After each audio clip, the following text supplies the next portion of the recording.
Hi, Supermoms. My name is Vera Stepina, and this is the Supermom Summit. Today, my guest is Abby.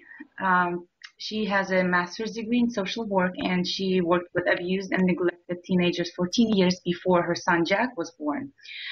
Upon the birth of her son, she quit her job and she focused her passion for advocacy for breastfeeding and gentle parenting. She struggled to get started with breastfeeding and now hopes to empower mothers through blogging and public speaking to breastfeed in public, and practice gentle parenting. You can find her on Facebook. Her name is the Badass Breastfeeder. And there's a link in your email for the website. And you can also find her on YouTube, on Twitter, and on Instagram. Hi, Abby. How are I'm you? great. Thanks for having me. Yes, thank you so much for doing an interview with us. So first, I want to ask you, can you please tell us a little bit more about yourself? What's your story? Well, like I said, or like you read, I was a social worker before I was a mom, and I worked with abused, neglected teenagers through the state system. They were all worked with the state, and I was a case manager, then I was a supervisor, then I was a therapist, and I had many different positions throughout my career. But it all focused around preparing these kids to live either with a family or because many of them had been removed from the family setting. Their experiences, their behaviors, they were generally mentally ill, violent, and had been removed from foster homes and family home settings. So the goal was to get them back to a family setting or to prepare them for independent living as adults. Um, So I did that, and I did that very, very passionately for a long time, for my entire adult life. That's what I did, um, and I had a very normal childhood. There wasn't really anything, it was fun. It was my parents were, they were gentle parents in the way that we think of parents being thoughtful about parenting. I think they just parented the way that they were parented, and it was a fairly healthy setting. So then I got pregnant late. I was like 35, so my husband and I decided to wait a little while, and I got pregnant, and I kept working. I worked until the day before I went to the hospital to induce, and so the next day they handed me Jack, and it just kind of everything that had happened up until that point just seemed like it didn't apply. Like it was like this was just a new chapter, and what was going on before didn't really connect to this. And I had no idea what I was doing. I thought that I was completely prepared for parenting, and realized that I was not at all prepared to parent, to breastfeed, to anything. And breastfeeding was awful. It was awful. I was given lots and lots of terrible information at the hospital, and it took me a really long time to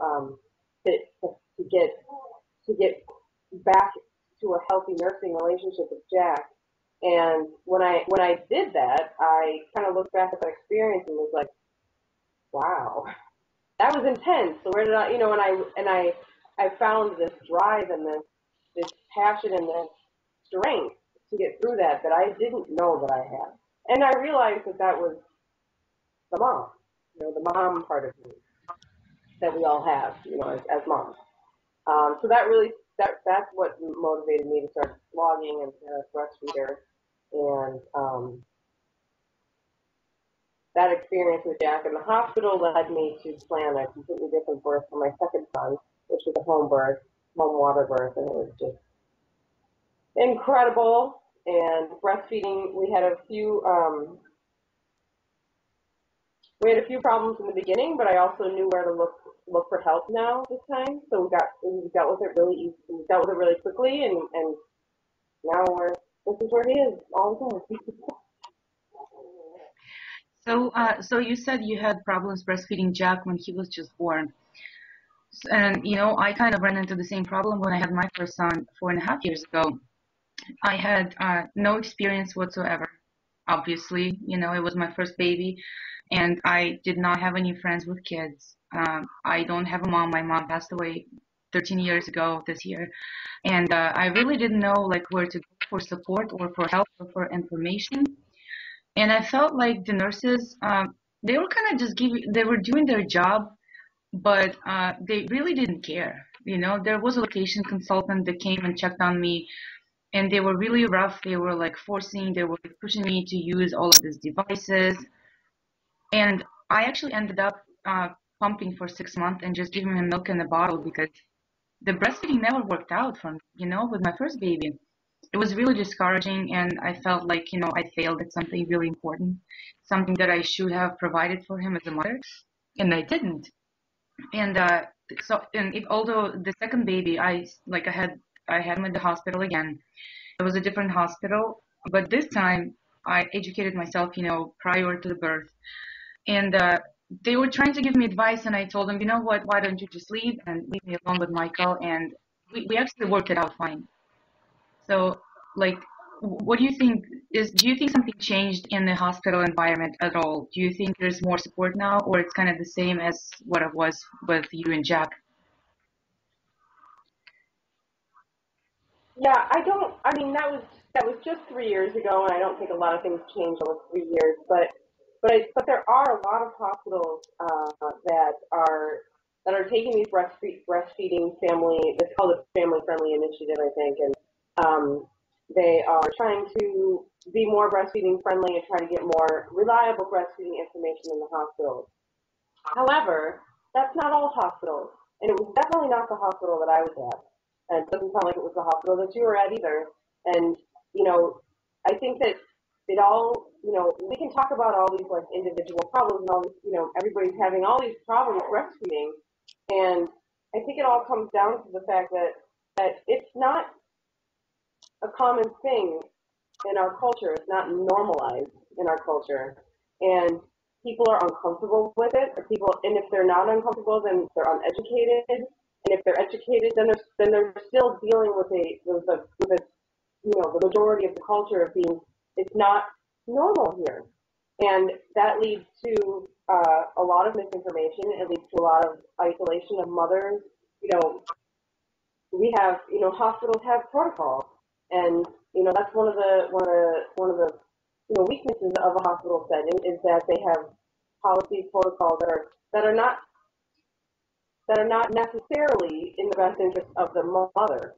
It's it's just a normal, natural thing that happens in a medical setting like that, where they'll have a regular way of doing things, and we also have formula companies that give huge incentives to hospitals to push their products, and it's because mothers are not prepared for that. So a lot of times it's putting the mother in a really difficult situation when she's already so vulnerable with a new baby.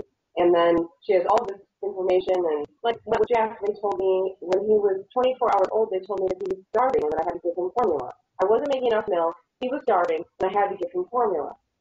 Of course, I know now that that's impossible. But that's absolutely Hmm. impossible that a 24-hour-old baby is starving. And I know now that giving formula is just going to make the milk supply situation even worse if there is a milk supply situation to begin with. But I didn't know that, and I was very vulnerable. And somebody said to me that my baby was starving, and I said, "Well, you do absolutely everything that you need to do to fix that problem. And if you think formula is going to fix it, then absolutely we're going to do that." But so I mean, I was kind of, they called I think they called it booby trap. There's all of these different, things, are very common things that get women into these difficult situations. Um, so I know I'm kind of rambling, but I think that I think it comes down to it not being normal and it not being something that we're used to doing in this country, and we don't have a lot of great information, and women and babies are victims of that. And I think it's getting better in the past few years. Even since I had Ivan, it's been 4.5 years, and it's getting better. But also, remember, like the country I'm coming from, I'm from Russia. I couldn't even tell my family or my friends back home that I'm not breastfeeding him, because for them it would be so like, why? It's so like unnatural, not to breastfeed, For them, they're not even given a choice. There's nothing to think about when they have a baby. They've never even, think unless there's a medical condition or something and you physically cannot breastfeed, they never think about it. Yeah. So it was like I was kind of even ashamed, to tell them that it didn't work out, but I guess it could have if I had more support or more help or if I was stronger and, I mean, I don't regret anything. He's a healthy baby and everything. He's a healthy 2-year-old. But I wish I knew more and I wish I could do something a little bit more about it back then. But also, so there's this, as you said, in our country, in this culture, it says, people always say like, oh, it's gross, Mm-hmm. it's unnatural, and is there something like being done about it at all? Because I was gonna tell everybody who's watching, Abby she's not a lactation specialist, she's not a nurse, she's not a doctor, she's an advocate of breastfeeding. So she's giving her own opinion and advice based on her experience. So yeah, so is there something being done about changing these stereotypes? Well, yeah. I mean, that's exactly what you are doing with this summit, and it's what I do when I walk outside and I breastfeed or breastfeed anywhere. Every mother who who is breastfeeding is, or who's either breastfeeding or questioning this unreliable information or any kind of information. I'm a huge believer in questioning everything. Question everything that anybody has ever told you or is telling you. And I think that's what's being done. There's not going to be some huge, there's not going to be a magic wand that we're going to wave over, our country and everyone's going to feel differently about it. I mean, it's not seen here very often. And so people think that, when they do see something that they're not used to seeing, they have this reaction, that's gross, that's weird, I don't understand, I don't know what to do with that.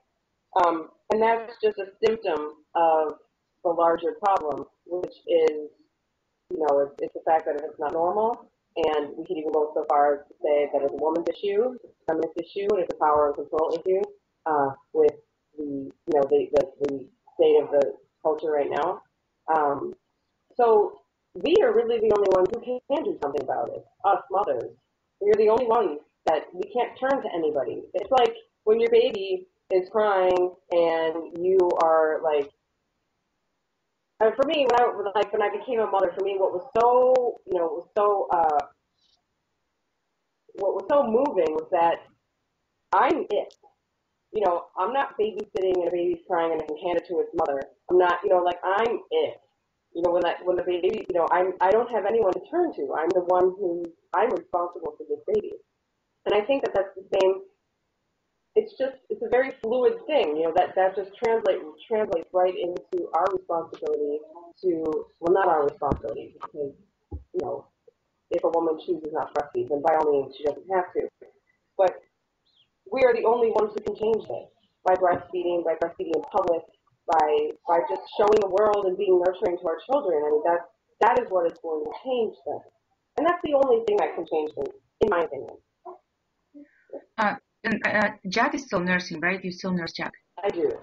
Mm-hmm. So you know how a lot of people say, the kids are growing and it's not good for them when you continue to nurse them for a longer period of time. When there's like a certain magic age when you kind of must stop breastfeeding, because they can take it as a, like sign of sexuality or something. What do you think about that? Well, I think that's all a bunch of garbage. That's my opinion. It's that a child is going to, I think that what a baby and a young child are doing, no matter what they're doing, is natural because they're too young to do these unnatural things. So I mean, if there's a toddler that's drawn to breastfeeding or still wants to breastfeed, then in my opinion, that child still needs that. Well, there's children that wean at 2. There's children that wean at 7, and it's all based on their different personalities and for how long they need that. And I think that it really has to be up to a mother and a child to decide when to wean. It can't be because the fact that breast milk changes to water at 1 year, or that you're going to cause psychological damage. I mean, these things are just simply untruths. You know, these are not these are not facts. And it's you know, there's many countries in this on this planet where breastfeeding until the child self-weans is is normal and is accepted. And you know, we are the exception. We are not the rule. You know, we can look at the animal kingdom to mammals, and they breastfeed until mother and child decide that they're done, and it's generally not in infancy. It's generally in you know what would be translated to the toddler years. So I think that it's certainly healthy to do it, but we also have to take into consideration I'm also a strong believer in taking into consideration the culture that we do live in and how modernized we are, and that there is no single way that we can say everyone has to do things. So it has to be really up to a mother and a child. And if a mother wants to wean, a mother wants to continue, I think that we have to respect that mother's wishes and support her. Also, there's another thing that a lot of first-time mothers say, or they think uh, that if they breastfeed, you know, their breasts are going to change, they're going to sag, or they're going to look bad. And I actually did a lot of research on that, and I found a lot of information that apparently it's the hormones during pregnancy that make your breast change, and not what happens to your breast while you're breastfeeding. Do you have more information on that? I don't know a lot about that. From what I understand, that there is no real link to a definitive, you know, outcome of your breast after breastfeeding. You know, I've never seen any definitive information on that. That you know, that there's a strong link between breastfeeding and you know breast change. I mean, I think you know, obviously breast change throughout a woman's life Yeah. based on more things than just pregnancy and breastfeeding. So, you know, our bodies change, and it's a beautiful thing. And I think that also feeds um, to this thing here that we have in our culture of, you know, our bodies are supposed to look a certain way. If they change, you know, if they change, then there's this idea of, you know, this is attractive and this is not attractive, and it has to do with us being, you know, sexually attracted to the opposite sex or something like that. And, you know, really whatever your body looks like when you're done being pregnant or done breastfeeding is the way that your body is supposed to look. You know, if you're being healthy and you know, you're eating right and you're being active, then the way that your body looks is the way that it's supposed to look. You know, I think that we get this kind of, you know, we're completely obsessed with breasts in America. We're completely obsessed with them. You know, we have this thing where, you know, we've got to cover them up because we don't want to see them, but we can't stop looking at them.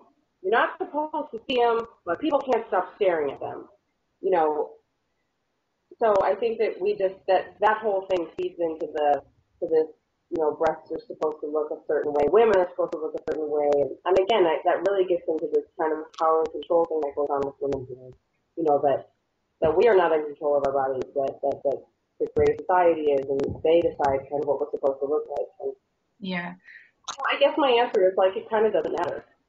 I mean, I You think know? so too. It really doesn't matter, you know, and especially, excuse me, when, I mean, it's been said so many times, but I'm just gonna say it again. You go to the beach and you see a lot more exposure there than like I'm seeing right now, you know, and you're nurturing your baby and you know, you feeding your baby because the baby's hungry, and this is what the nature made us like. The nature didn't mean for us to be in a tiny little bikinis Yeah. on the beach, you know, like exposing our bodies. But we do that, and that's accepted. And what we're doing with the babies, I mean, I guess it's accepted, but not totally accepted. So, what are, I know the laws have been changing about nursing in public. Is it legal in all of the states in the United States? Do you know? Yes, breastfeeding is legal. Breastfeeding is legal everywhere. I think that's a common misconception with the breastfeeding laws is that the breastfeeding laws make it so that it's you know that the breastfeeding laws are saying that breastfeeding is legal, and that's not really what the breastfeeding laws are saying. So if you live in a state where there are no breastfeeding laws, it doesn't mean that breastfeeding is illegal in your state. What it means is that there are certain situations where you're not protected. So say you're in a restaurant and somebody wants you to leave. There's certain states where you have different, and all the states have different laws. So it's very hard to kind of say what a general law is, because there's some states that have no laws, and there's states like Illinois and other states that have a ton of laws that say that breastfeeding is not to be considered, indecent exposure. That you're allowed to breastfeed anywhere that you are, otherwise allowed to be. So it's not that breastfeeding is illegal anywhere. You can certainly breastfeed wherever you want. But if you are asked to leave, if you are harassed in any way, if you experience any of these kind of negative experiences, states have different levels of protection for the breastfeeding mother. And obviously, it would be great if all states would protect breastfeeding mothers. But I think all of the states, all of the breastfeeding laws right now are wonderful steps in the right direction, but they're all still very lacking.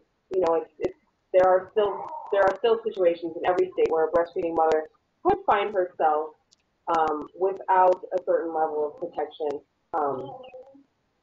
But that's not to say, that that's likely to happen. I mean, it's still very unlikely. No matter, how much we hear about it, it's still very unlikely that anything is going to happen to anybody when they're breastfeeding in public.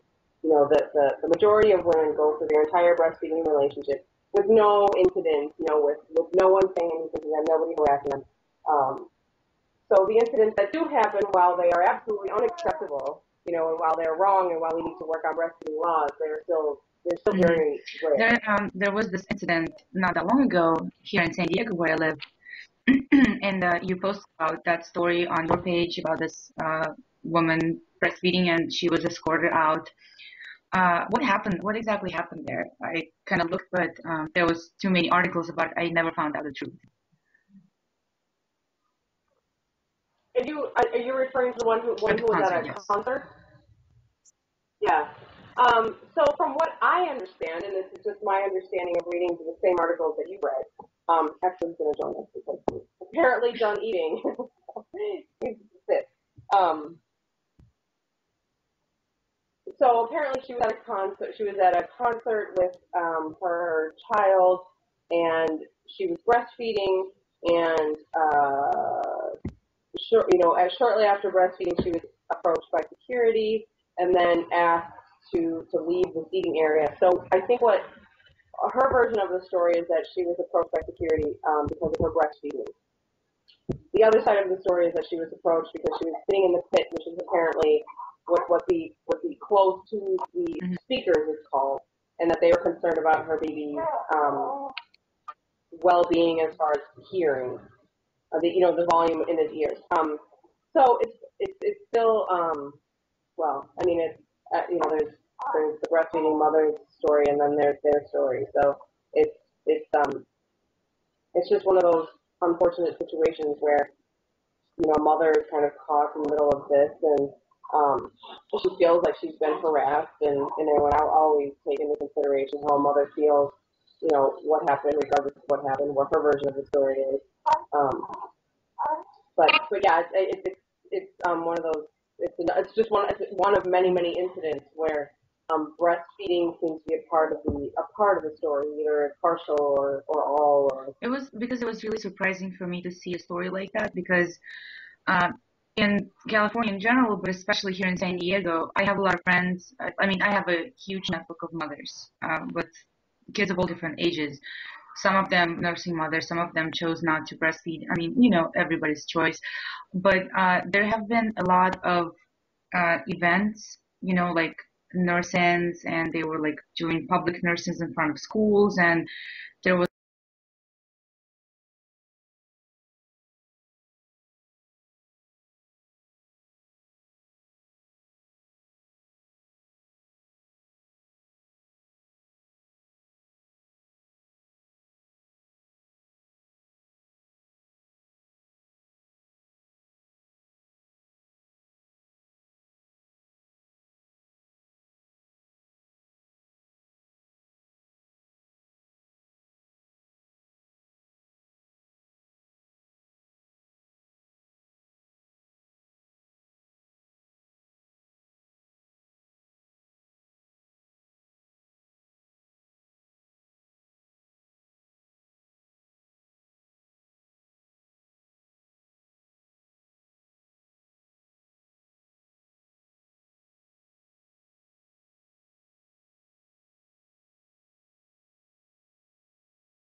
events here in San Diego where big groups of mothers like just go and nurse in public. There was this school, and I think what happened there was this woman, I think she has two children, and she was nursing a baby while at the older child, like I think the older child was in school, and I think she was asked to leave because she wasn't supposed to nurse in front of older children or something like that.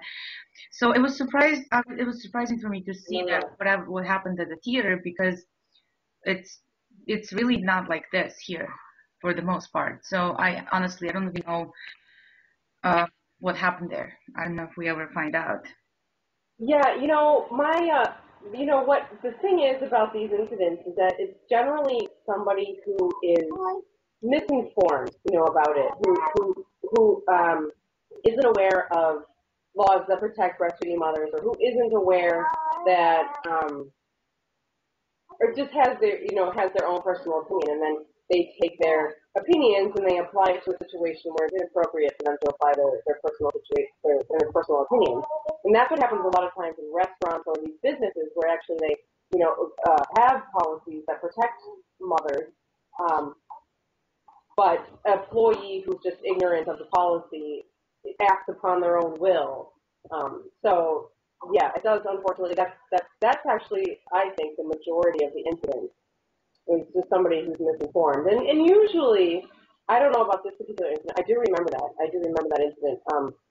But usually, when it's a company like something happens at a Target or a restaurant or something, usually they will come out and say publicly that they apologize and that they do welcome mothers and that they will further train their staff. So, that is something that we want to see more of. We want to see more of because we can't stop people from thinking that breastfeeding is weird or thinking that, that it's making them uncomfortable.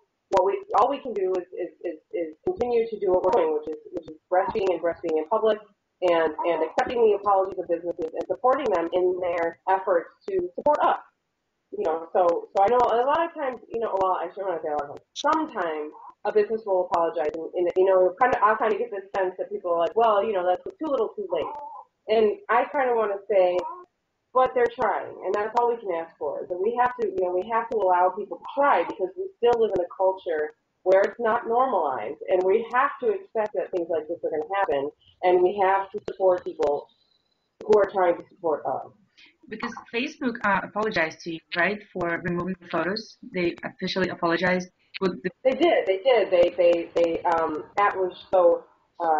After the birth of Exley here, I posted a picture of me tandem nursing Jack and Exley, and Facebook took the photo down, and they have since been doing a really good job of trying to rectify these situations. And photos are being reported, which obviously we can't really stop because people have the option to report photos. But Facebook has been doing a great job now of better reviewing photos and leaving photos, breastfeeding photos up. So that photo was reported apparently and taken down, and I reached out to a friend of mine who addresses these certain issues, and she Facebook did put the photo back up and sent an apology email. So that was a great thing to see. It was reported for the pornography. It was reported as, yeah. See, a lot of times I think what's going on is that there's skin, So Jack didn't have a shirt on, and so I think that there are computer scans that scan these photos because they're obviously very strict about child pornography, which they should be. They should be doing everything that they're doing. But sometimes the breastfeeding photos, because there's skin involved, we get tangled up in this effort.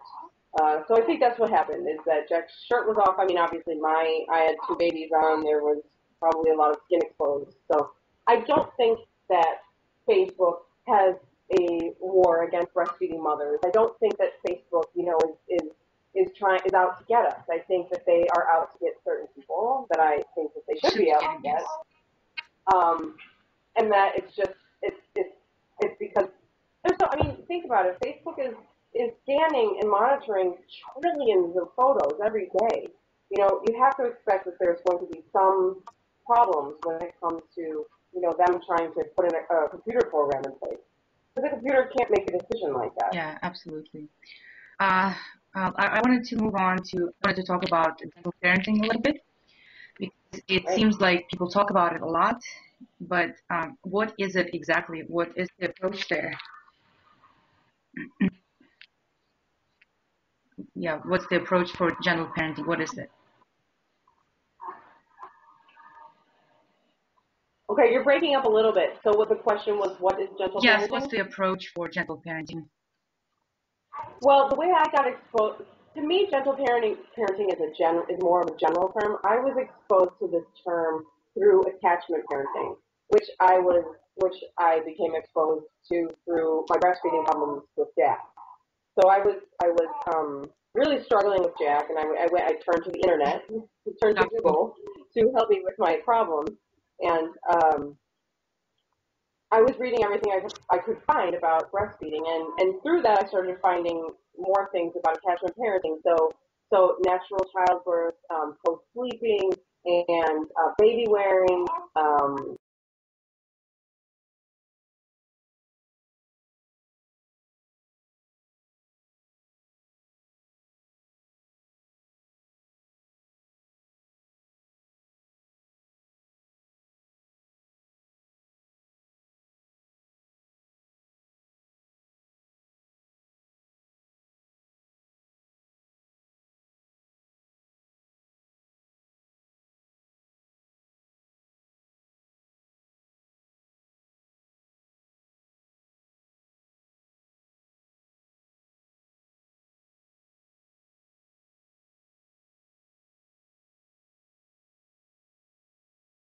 I found attachment parenting um, through through my breastfeeding struggles, and I was really interested in this. It really struck a chord with me. It really spoke to me because I was having such a hard time breastfeeding, and it was talking about all these things that really enhance a breastfeeding relationship, like baby wearing and sleeping near your baby, and you know, like just I all think everything about attachment parenting. I'm sorry. I think your video is off. I think you have to manually turn it on again. Oh, I'm sorry. Right. Okay. So, so I just became so involved in attachment parenting. I just loved it so much. I loved to say I am an attachment parent, and I just loved everything about it. And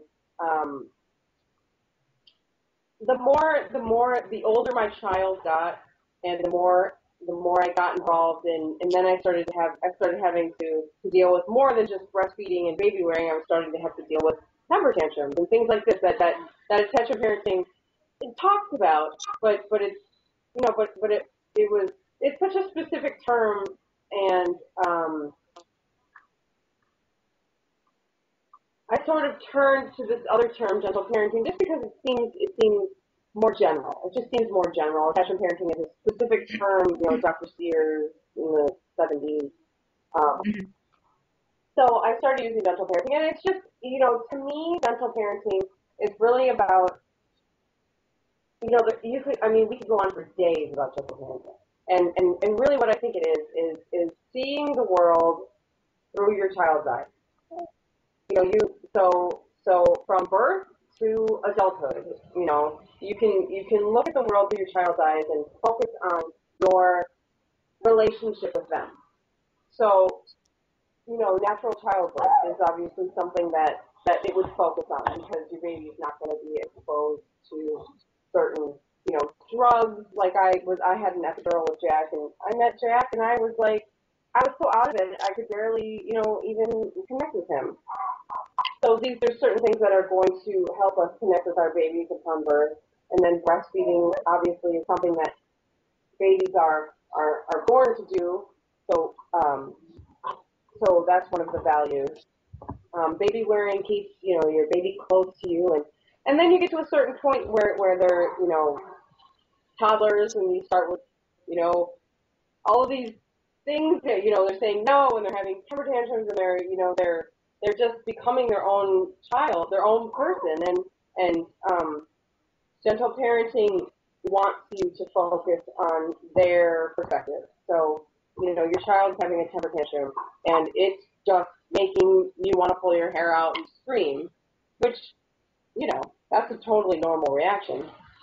But then we like to look at it from their point of view as well. They're scared, they're overwhelmed.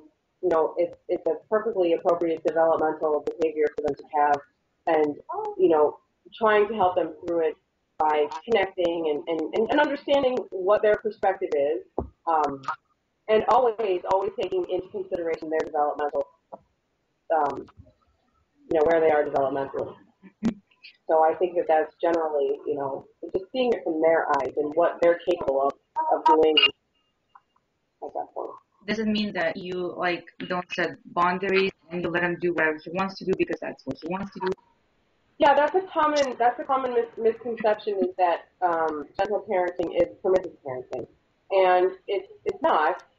There's actually a lot of thought that goes into gentle parenting. There's a lot of boundary setting that goes into gentle parenting, and I think that you can do all of these things. Obviously boundary setting is extremely important, but then what a gentle parent would focus on then is where they are developmentally.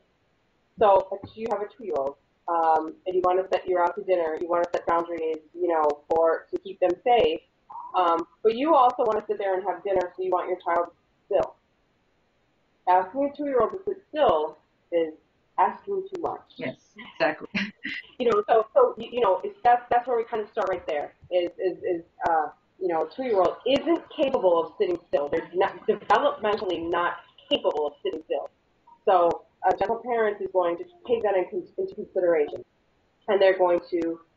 So like what we do is, we are by no means perfect. We have our struggles every single day, but one of the things that we'll try to do is we'll if we want to go out to dinner, we'll ask. We pack a huge bag. Jack. We let him bring his chalk and something to color with. And we always expect that wherever we're going to go, we're going to spend a lot of time on our feet. He's going to want to walk around. He's going to want to explore. He's going to want to see what's going on. And we expect that. When he says, I want to get up, then we get up and we let him walk around. And generally letting him walk around a little bit is going to have him gravitate back to the table anyway, because he's going to want to sit down and eat. So, it generally works out okay. And we don't see him as misbehaving or not listening to our directives. We just see it from his perspective, and we try to make our requests reasonable, to what he's capable of doing. Yeah, there was a blog, there was an article in your blog I read. I think you were still pregnant back then. You were talking about gentle parenting and the challenges that you kind of, you try your best at gentle parenting, but as you said, you're not perfect, I'm not perfect, nobody's perfect, so there are challenges, and you are going to run into challenges because toddlers are just toddlers, and Yeah, they're annoying sometimes. They are straight up, they're annoying. Yeah, like my younger son is he just turned 1, so he's becoming a toddler, and I'm starting to remember what it felt like to have a toddler in the house again. Oh. And I'm like, these are not fun days. And as much as I love both of my boys, more than anything in the world, sometimes I just want to pull my hair out, seriously. And sometimes I just want to scream and I want to yell and I want to run away. And I think it's important that we can talk about it honestly and openly, because I know that you have the days like this, and my friend, I don't know, Anna has days like this, and my friend Ashley has days like that, and all of us do. And I think it's normal, but still, to try our best. Because, even if, like you said, Jack, he's 2, he doesn't want to sit down at the table. Ivan is 4.5. And sometimes there's no way I can make him sit quiet for, I don't know, doctor's appointment or somewhere. I was pregnant with my second baby, and I have no babysitter. I have no family here. My husband works, and we can't afford, we couldn't afford to put him in the daycare. So I had to bring him with me for every appointment. And that was challenging. Nicely put, it was really challenging. So, but I don't know, just trying to be the best parent that you can be. And, there are going to be slip ups, but just to make sure they grow decent people. Yeah, and I think that's one of the things that's great about attachment parenting is that one of the B's, there's 7 B's of attachment parenting, and one of the B's is balance. And we matter in this. Moms are a part of this, and we can't ignore our feelings when we get frustrated, because being frustrated with a toddler is a perfectly normal reaction for an adult. Because adults and toddlers are rarely, we're not on the same No, page. not at all. They're just not on the same page, and it's our responsibility as a parent to create a world that the child can grow up in a supportive environment. Um, but we can't ignore our feelings about it, and the fact that people want to just you want to pull your hair out, you want to scream. People, we don't support spanking. Wanting to spank or feeling like you're going to spank is perfectly normal. We have to understand where we come from as well as parents. A lot of us come from spanking homes, from to much more extreme to very abusive homes. And all of these things that we go through with children are going to affect the way that we parent. And it's just as important as it is to listen to our babies, it's important to listen to ourselves as well. And just know that, what we're feeling is totally normal, no matter what it is that we're feeling, and that, we can find help, we can support each other, and it comes down to this whole isolated, nature that we are in right now, is that we are so isolated from each other, from other moms, from reliable information, that we just think that we're the only ones going through things, and we're really not. Really, every mother is going through it. Yeah. And I myself, I was born in Soviet Union, and the culture back there, my parents, they weren't really gentle. We weren't really attached to each other. They were strict. They were not abusive, and by any means, I mean, I was never like beaten up or anything. But they were always really strict, and we never had that great open relationship with him. And this is what I'm trying to do something with my boys, that they feel like I'm their friend. I mean, no, I'm their mother. Don't get me wrong. Like, they have to listen to what I say. They have to do what I say. But at the same time, I want to be the person who they go to when they have problems, or they're in trouble or something. So they're open and they can come to me for advice, for help, and so they know I am there for them. And there are times, my older one, Yeah, like seriously, there are times when I want to spank him, or I just want to tell him, go and stay in your room. I want to see you for the whole day.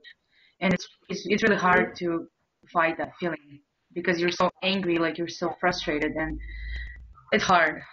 It's hard, but I guess, I don't know. Take a second to yourself, have some water, yeah, I don't know, very and much. I think it gets better. I have to say it gets better. After a certain age, it does get better. But then you have a second baby, and then it goes back to the same thing. So, you know, and some of us do it even twice, and it amazes me how the way Mother Nature made us. You go through labor. I was in labor for 17 hours. It took me 3 hours to push him out, and I go back to that again. Yeah, I know, it's true. There's definitely something natural Yeah, at work because here, right? Why would we keep doing this to right, ourselves? And we do. You're right. There's something yeah, and it's the biological same with here. parenting. My son is away. He's out of country. He's staying for the whole summer with my parents. And it's a really tough Oh, experience for me, as much as I know that he's having a great time. He's bonding with family, that we don't see them a lot. So it's good for him. He learns the culture. But from the selfish side of me, I hate it, because I miss him crazy and I want him back like right now. And he's been gone for so long. I now think, oh my God, I will never ever raise my voice at him again. I will never put him on the timeout. I'm never gonna do this, and I'm never gonna do that. And I know when he comes back, I probably will again, because it's the nature of, it's a relationship between children and parents, and it's gonna happen. yeah, It's absolutely. funny the way it works. Yeah, I mean, just last night we were, Jack is not a fan of sleeping. He is just not a fan of sleeping, and never has been. And last night, was just so stressful, and he just didn't want to go to sleep. And he's just awake at night. He's just not, he's not having a hard time. He's not, he's just not tired. We're all tired. He's not tired, and he's always done this. And our response to it was to have another child. let's bring a newborn into the mix. Of course. That'll make it better. You know? Well, like, what are we doing? Like, there's obviously, yeah, it's just the nature of parenthood. You love it so much that you just ignore the extremely stressful times. I mean, it's like, and we wake up in the morning and we kind of act like nothing ever happened. So now you have two of them who don't sleep.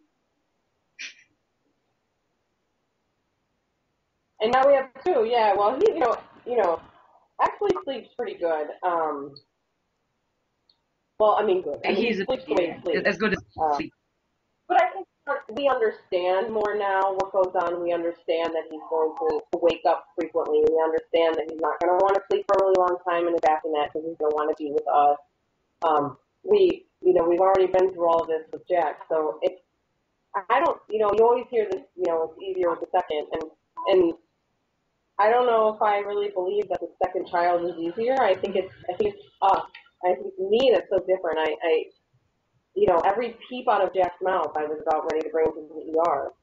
And, with actually, I'm like, yeah, oh, you made a weird noise, you're doing something weird, and, it's because you're a newborn, it's because you're weird, Yeah, I agree with you.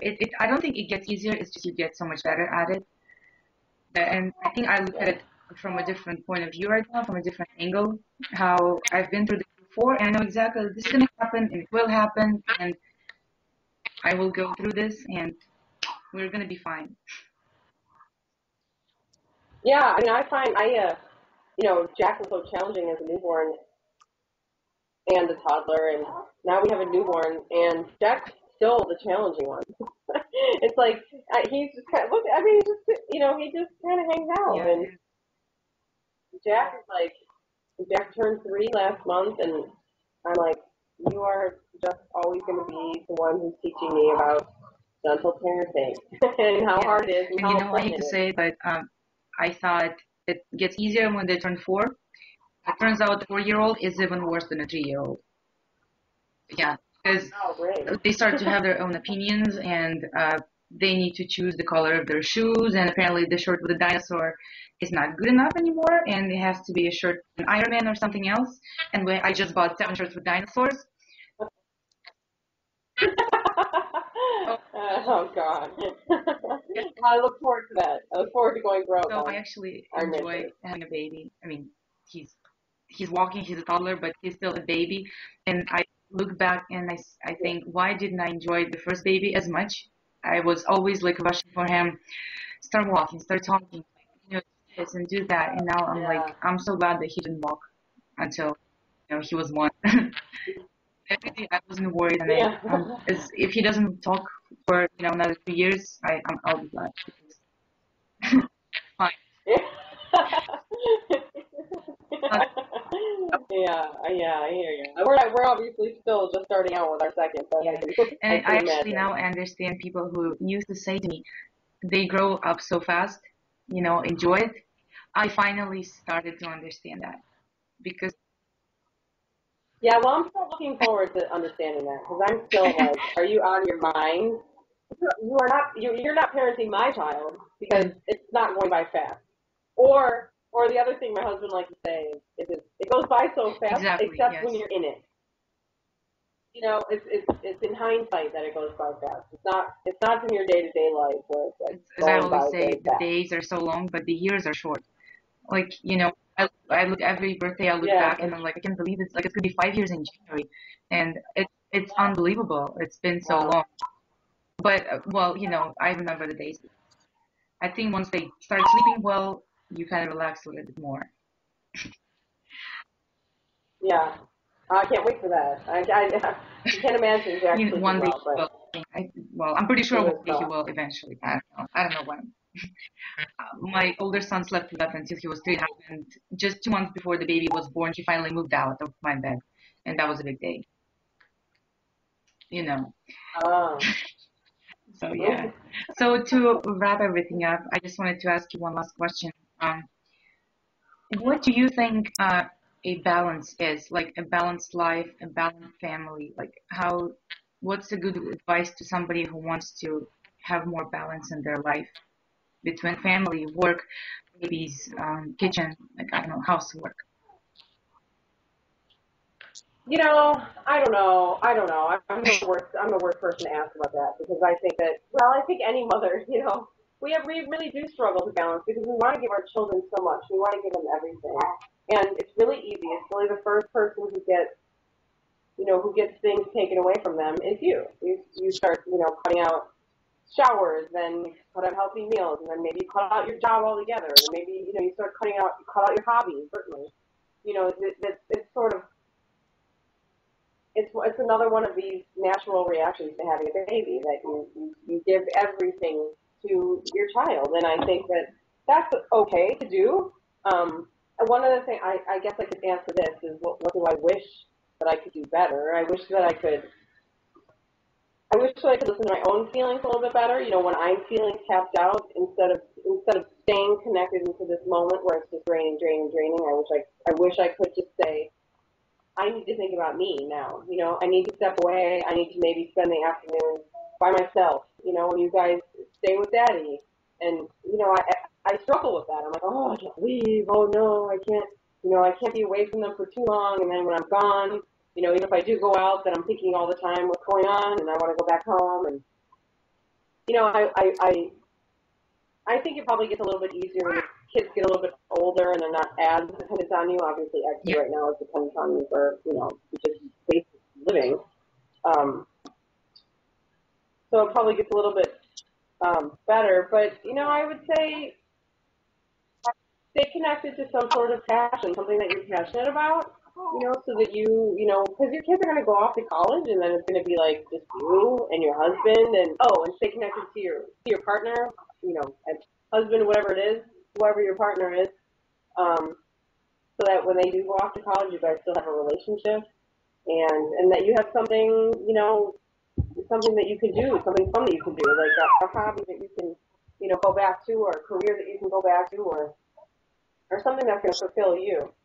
Because I don't know. I think that happens sometimes where a mom gives everything and again, which you're totally supposed to do, and um, that's totally fine. But then she's kind of later in life, she's alone, and maybe she forgot kind of what she finds fun, what she likes to do in her spare Yeah. time, or I think that kind of you're thing. right. As mothers, we always tend to give so much to our children, and we take care of our husbands or partners, whatever.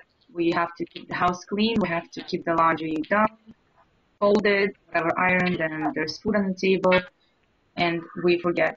What we don't forget, we kind of put ourselves in the back, and they're gonna grow up. They're gonna go to college, and Yeah, uh, what are we gonna be? I mean, we're always gonna be mothers, of course, but unfortunately, they're not gonna need us as much when they're older, and so I think it's really important that you have a passion or, I stayed at home for 4 years myself, and I don't regret a day from it. It's totally fine.